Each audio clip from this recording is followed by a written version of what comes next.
My name is Grace. I was married for many years to the man I loved with all my heart. We laughed together, we shared everything, and he was my best friend. But there was one thing missing in our lives. A child. Year after year, we waited and prayed, but the cries of a baby never came into our home. People mocked me, calling me barren. Yet what pained me most was not their words, but the hatred of my mother-in-law. She hated me with passion. Every little mistake I made, she would shout at me as if I was her enemy. Her eyes were always filled with anger whenever they met mine. She told my husband to leave me, to marry another woman who could give him children. But what kept me strong was the gentle love of my husband. He always held me close and said, "Don't cry, Grace. God will bless us in His own time. You are my wife, and I love you." Yet deep inside I was breaking. At night, when the house became quiet, I would kneel by my bed, soak my pillow with tears and cry out to God, "Please, Lord, remember me. Do not let me lose my home. Bless me with a child." Many nights I could not sleep. Many nights I felt empty and forgotten. But I never knew that the people I trusted most were planning my greatest sorrow. One evening, I returned home earlier than expected. As I walked through the gate, I heard voices from the living room.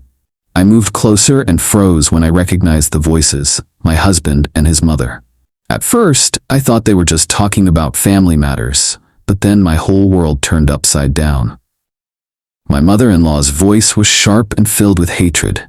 She said, "Why are you still keeping that barren woman in this house? If you don't act fast, your life will be wasted. Tonight, we must finish her. I have prepared poison. Put it in her food or drink, and let her die so that you can marry another woman who will give me grandchildren."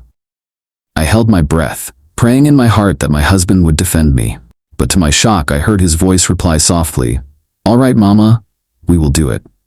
My legs became weak, my heart broke into pieces, and tears rushed into my eyes. This was the man I trusted with my life, the man who once told me he would love me forever. I staggered quietly into my room, trembling like a leaf. I locked the door and wept bitterly into my pillow, careful not to make a sound. "So it is true?" I whispered to myself. "The man I call my husband, the one I cry to at night, has chosen to kill me with his own mother's hands?"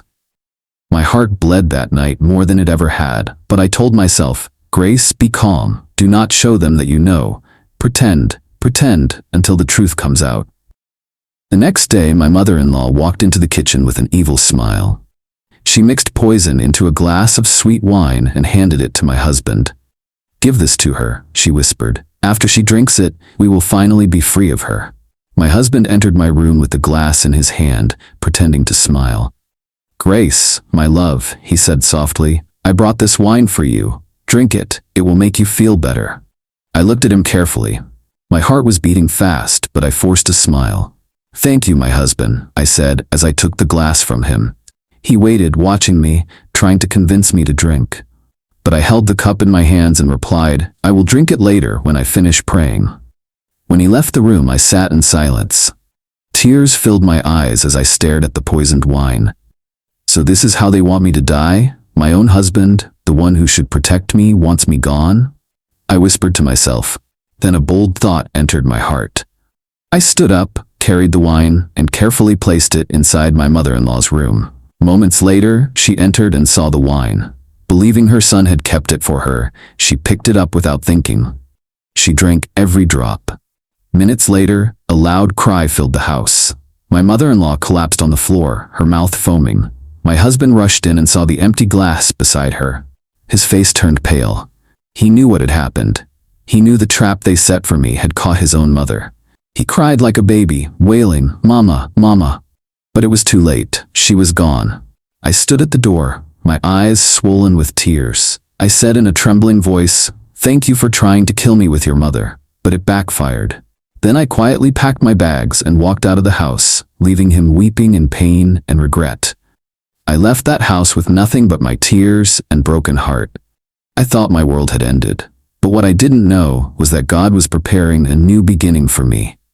Months later, as I tried to rebuild my life, I met a kind billionaire. He saw my pain, but instead of judging me, he covered me with love. He treated me like a queen, wiping away every tear I had cried for years. Our wedding was grand, the kind that the whole city talked about. He took me to his beautiful mansion, and for the first time in a long time, I felt peace in my soul. Not long after, God answered my prayers. I became pregnant, and the cries of a baby finally filled my home. My husband's joy knew no bounds. He refused to let me lift even a finger. He told me, "Grace, you are my treasure, my blessing from God. You will never suffer again." We lived in love, in joy, and in peace. The kind of marriage I once dreamed of. Meanwhile, my ex-husband lived in torment and regrets.